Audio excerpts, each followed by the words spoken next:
Thanks for tuning in to Cook with my husband and I. These are super easy meals to make and an all-time favorite dessert, so let's begin. First up, we are making chicken stuffed croissants. We're using 4 chicken breasts.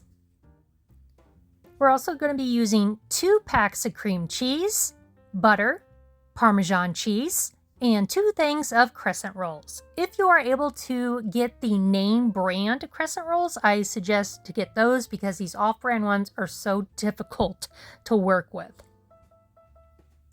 So go ahead and empty both of your cream cheese in a microwave-safe bowl. Place a paper towel or paper plate on the top because it will explode. Make sure that is all softened. Once it's done, go ahead and pull it out. We went ahead and shredded our cooked chicken. Dump that all together. Mix it really good.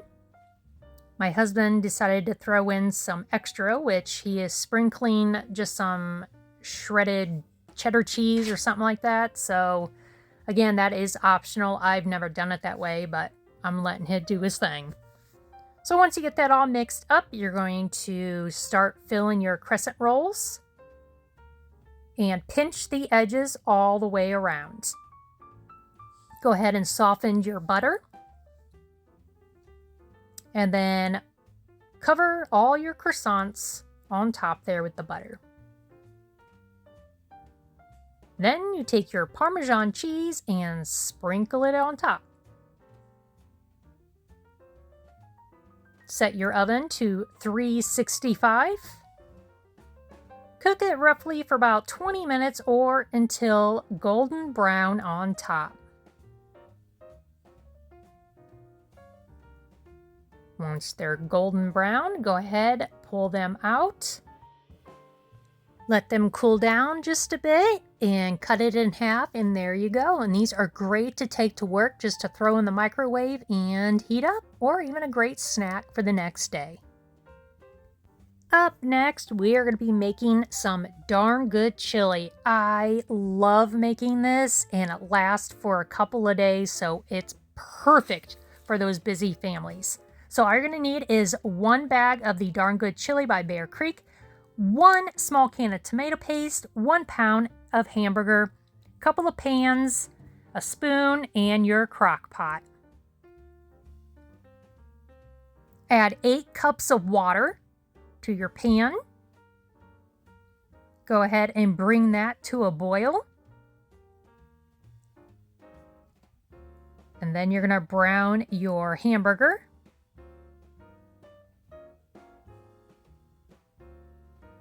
I like to drain the grease by putting some foil in my kitchen sink, add like a little hole there, kind of, I don't know, like a little cup print.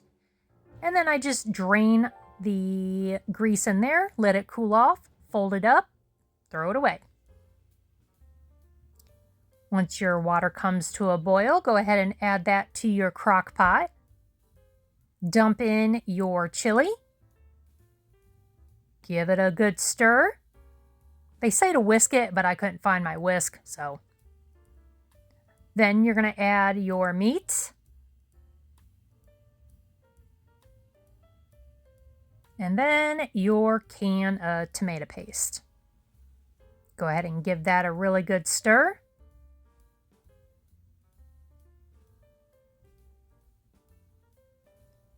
Put your lid on.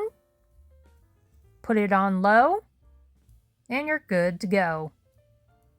Once you're ready to eat, I just spoon it into a bowl, sprinkle some shredded cheese. I take some Club Minis, dump that on top. Gotta add some sour cream. And this is so good and so easy. That's all you do.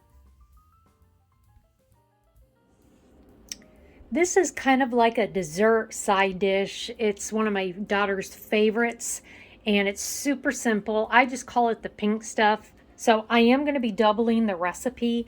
So I will be using 2 containers of the Cool Whip. I'll be using 2 of the large containers of the small curd cottage cheese, 2 large boxes of strawberry jello, 2 cans of the pineapple tidbits. Also be using a spoon, a strainer, and a large bowl to mix everything in. But if you're just going to do a single recipe, then you just minus 1 of each. So let me show you. The first thing, I'm just going to be draining the pineapple. So there's no special order, but this is how I do it. Once the pineapple is draining, I'm just going to go ahead and add the cottage cheese. Then you're just going to scoop up the Cool Whip and put it all in there. Oh, and I forgot to tell you guys to be sure you pull your Cool Whip out of the freezer and just put it in the fridge for a few hours because it's a lot easier to stir. So all you're going to do is just stir all that together.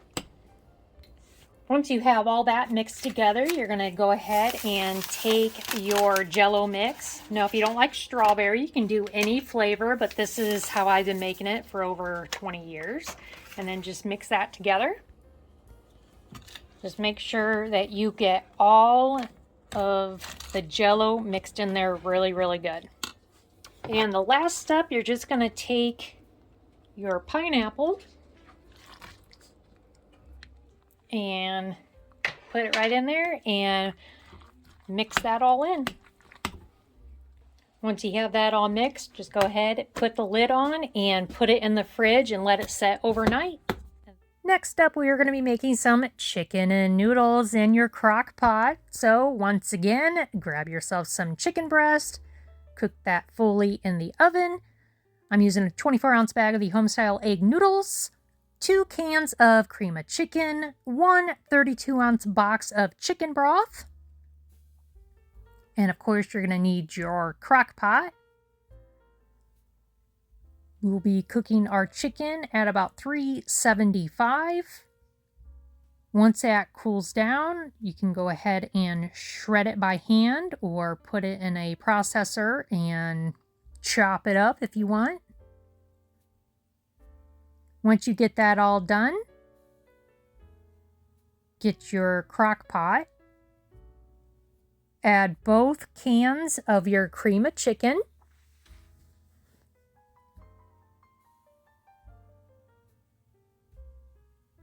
Add your chicken broth.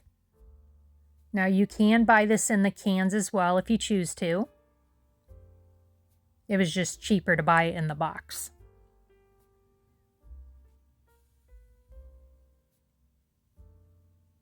Next, go ahead and throw your chicken in there. Stir it up.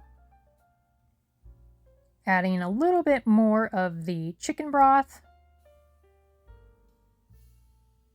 Turn it on low and let it cook for a couple hours.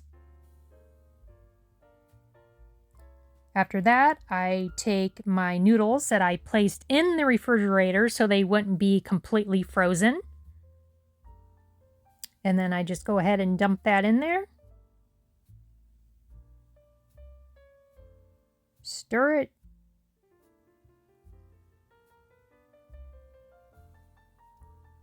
You can add some pepper if you want to.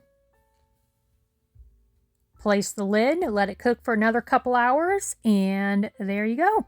I was too lazy to make homemade mashed potatoes, so I bought the family size of the Bob Evans, heated up.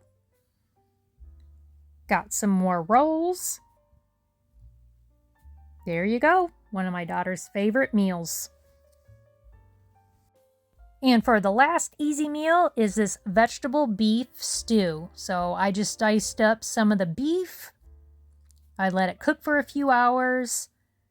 I'll be using some French cut green beans, 2 large cans of mixed veggies, 1 can of sliced carrots, a bag of corn, a thing of tomato juice.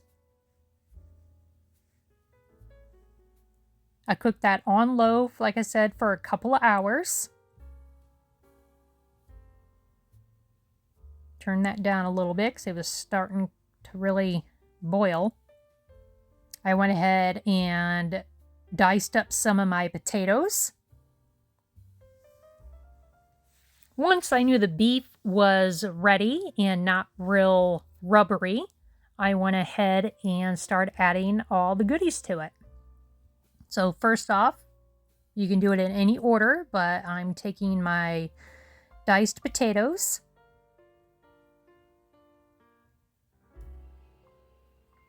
And again, you can add salt and pepper, but I normally don't add any of that kind of stuff, especially salt, to any of my food. I add a little bit at a time. Next, I just add a little bit of juice of each can, and then I drain the rest. I'm weird, I know, but this is just how I've always made it.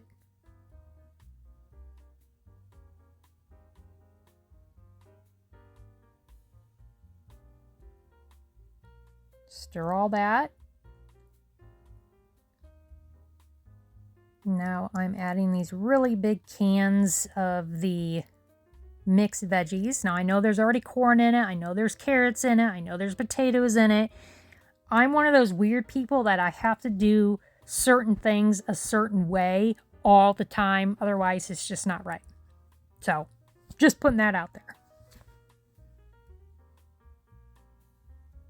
I love making a big batch of this, and I can freeze it and heat it up for another time that I don't feel like cooking, which is a lot. So, another great meal that you can have multiple times and later. If that makes any sense. Now I'm going to be adding some of my tomato juice.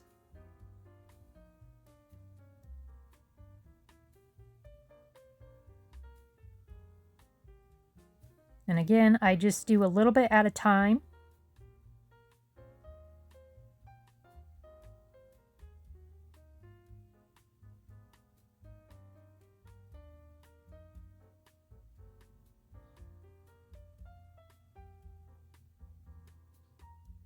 Once I got everything in there, I covered it up, put it on low, and let it finish cooking for another 2 hours.